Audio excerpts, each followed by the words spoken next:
Welcome to the hottest movie review on the internet today, the A-List Review. I am your host, the Game Changer, Wes Troop. And today I'm here with a review of a movie that came out last week in theaters, and I finally got the chance to check it out. I wasn't in too big of a hurry because I heard a lot of mixed things about it, but I did want to see it because I do love Michael Keaton.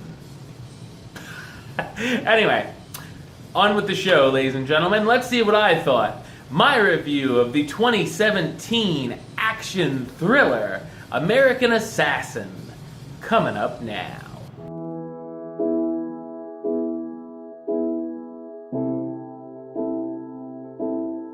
After his fiancée is killed in a tragic shootout by terrorists, young Mitch Rapp sets out for revenge. He begins conversing with the terrorists on a message board and gains their trust enough for a face-to-face meeting. When all doesn't go exactly as planned, U.S. Special Forces are impressed with Rapp and recruit him for a special CIA Black Ops unit under the instruction of a former Cold War veteran, Stan Hurley. Mitch and Stan are soon sent out on a new mission to stop a terrorist who was once Stan's protege before he begins a world war in the Middle East. So what did I think of American Assassin? I thought it's a mediocre action thriller based on a series of novels. This is the kind of film which feels generic in almost every fashion. It reminded me of many movies in this genre which came out in the 1990s. The first half hour is interesting as we see our hero lose the love of his life, getting kicked out of dojos and gun ranges for taking out his frustrations and meticulously planning out his revenge on the terrorists. Even during the training sessions and montages we see Mitch and the others compete in, it's pretty fun to watch. After that, though, the plot turns a bit bland and sometimes even boring as it goes down the oh-so-familiar road we've seen before with a handful of predictable twists. The action sequences can be serviceable enough, including some okay fight scenes and car chases. The film can be somewhat surprisingly violent and bloody as well, which works in its favor.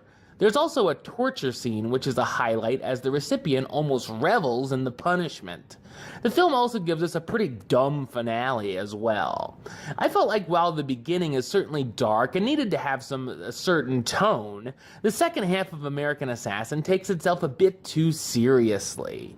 One of the bigger problems I had here, though, was I felt that a few of the characters were miscast, including the main protagonist.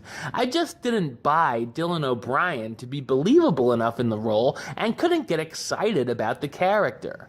O'Brien stars as Mitch Rapp, the nice young man turned special ops recruit on the hunt for a dangerous terrorist.